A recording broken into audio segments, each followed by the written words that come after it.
لیکن اگین آگے جا کے میں محمل کو پہلے شامل گفتگو کرنا چاہتی ہوں. محمل, یہ جو سارا معاملہ ہے اس کو کیسے دیکھ رہی ہیں آپ؟ کیا آپ یہ سمجھتی ہیں کہ ایک طرح سے کوئی انڈرسٹینڈنگ ہوئی ہوگی, ایم کیو ایم کو بھی سیٹلمنٹ دی گئی ہے, یا پیپلز پارٹی نے دھوکہ کیا ایم کیو ایم کے ساتھ اور غلط کیا ہے؟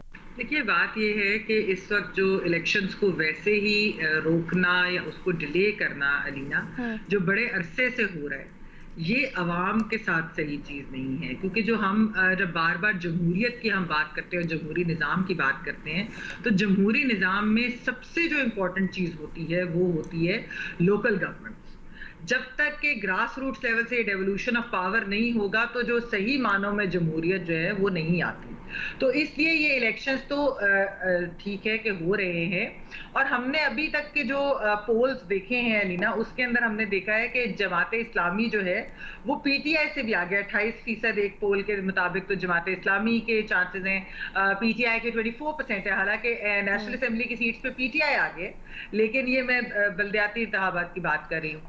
پھر اس کے علاوہ ہم نے یہ چیز بھی دیکھی ہے لینا کہ جو پیپلز پارٹی اور ایم کیو ایم, خاص طور پہ جو ایم کیو ایم کو یہ الیکشن ابھی ڈی لیمیٹیشنز کی بات کرتے ہیں, بالکل ان کا ایک جینوئن مسئلہ ہے. لیکن میں پہلے بھی بات کر چکی ہوں کہ ایم کیو ایم کا ووٹ بینک جو ہے وہ گریجولی 2013 سے اب تک کم ہی ہوتا گیا ہے. اور اب جو یہ اکٹھے کر کے ایک مرجر کر کے جب اکٹھے ہوں گے تو وہ سمجھتے ہیں کہ شاید ان کو اس کا تھوڑا سا بینیفٹ ہو. اس کے اوپر بھی بہت سارے جو ادھر پولیٹیکل ایکسپرٹس ہیں, آبزرورز ہیں, وہ یہی ان کو ڈاؤٹس ہیں ابھی بھی اس چیز کے اوپر. تو یہ الیکشنز تو اس وقت ایم کیو ایم کو تو سوٹ نہیں کریں گے. اور جہاں تک پیپلز پارٹی کی بات ہے, ایک پرسیپشن یہ ہے کہ شاید یہ جو ڈی لیمیٹیشنز ہیں یہ پیپلز پارٹی کو زیادہ فائدہ دلائے. لیکن اگر ہم پولز کو دیکھتے ہیں تو اس کے مطابق تو پیپلز پارٹی اس طرح آگے نہیں ہے جتنا کہ جماعت اسلامی اور پی ٹی آئی ہے.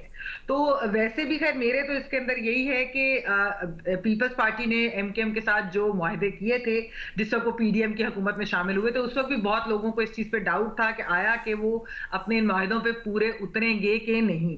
لیکن پیپلز پارٹی نے اس وقت بہت گارنٹیز دی تھیں. تو یہ چیزیں جب آپ گارنٹیز دیتے ہیں تو اس پہ پھر آپ کو ان کے ساتھ دینا چاہیے, اور اس طرح سے خالی سیاست کے لیے وعدے کر دینا اور پھر بعد میں بالکل ہی اس چیز سے پیچھے ہٹ جانا, اس کی بھی پھر بہت ساری پرابلمز ہوتی ہیں.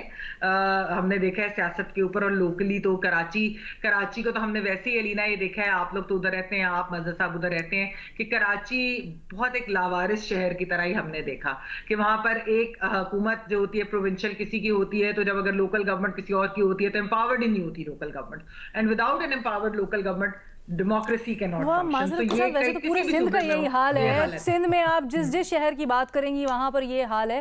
لیکن کراچی کے ساتھ تو کیونکہ میٹروپولیٹن سٹی ہے, وہاں پر تو ایکسپیکٹ کرتے ہیں کہ چلو ذرا بہتر حالات ہوں گے, لیکن وہاں پر بھی انفارچونیٹلی کہنا پڑ رہا ہے کہ ایسا ہی ہے.